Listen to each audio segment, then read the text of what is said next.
Parole de Dieu quotidienne. Chacune des paroles de Dieu font mouche et nous laisse tristes et apeurés.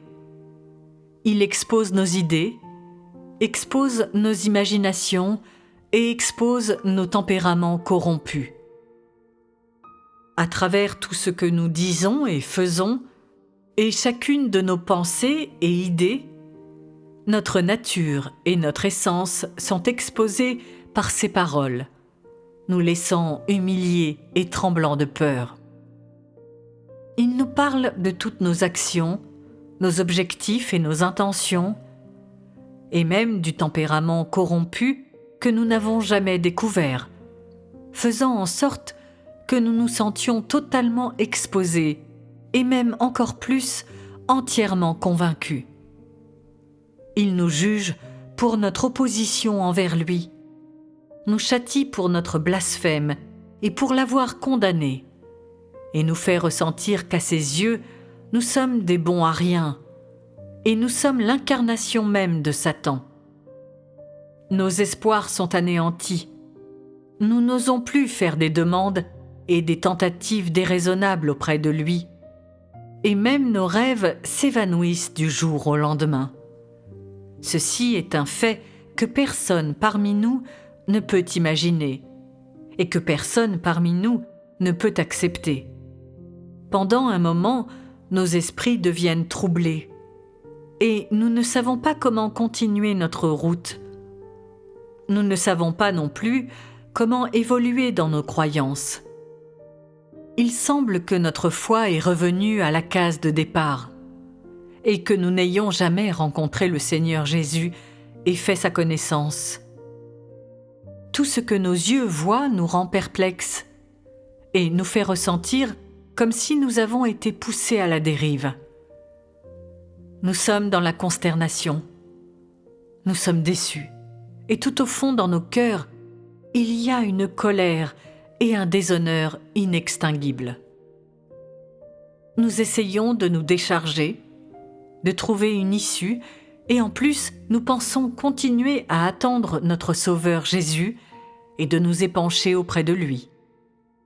Bien qu'il y ait des moments où nous ne sommes ni orgueilleux ni humbles de l'extérieur, nous avons dans nos cœurs de l'affliction avec un sentiment de perte comme jamais connu auparavant.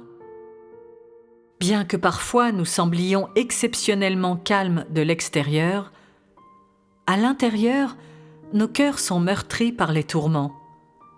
Son jugement et son châtiment nous ont retiré tous nos espoirs et nos rêves, nous ont délaissés de nos désirs extravagants et pas disposés à croire qu'il est notre Sauveur et qu'il est capable de nous sauver. Son jugement et son châtiment ont creusé un abîme entre lui et nous et que personne n'est même prêt à traverser. C'est la première fois que, par son jugement et son châtiment, nous souffrions d'un tel grand revers et vivons une telle grande humiliation. Son jugement et son châtiment nous ont permis d'apprécier réellement l'honneur et l'intolérance de Dieu à l'égard de l'offense de l'homme, en comparaison de laquelle nous sommes si inconvenants et impurs. Son jugement et son châtiment nous ont fait réaliser pour la première fois comment nous sommes arrogants et pompeux, et comment l'homme ne sera jamais l'égal de Dieu, ou sur un même pied d'égalité avec Dieu. Son jugement et son châtiment nous ont fait renoncer à vivre dans un tel tempérament corrompu, et nous ont fait avoir envie de nous débarrasser de cette nature et de cette substance le plus tôt possible, et de ne plus être détesté par lui, et de ne plus être dégoûtant pour lui. Son jugement et son châtiment nous ont fait avoir envie d'obéir à ses paroles, et de ne plus être disposés à nous rebeller contre ses orchestrations et ses dispositions. Son jugement et son châtiment nous ont une fois de plus donné le désir de chercher la vie, et nous ont donné le bonheur de l'accepter comme notre Sauveur. L'ère de la conquête est révolue. Nous sommes sortis de l'enfer. Nous sommes sortis de la vallée de l'ombre de la mort. Dieu Tout-Puissant nous a conquis. Nous, ce groupe de personnes.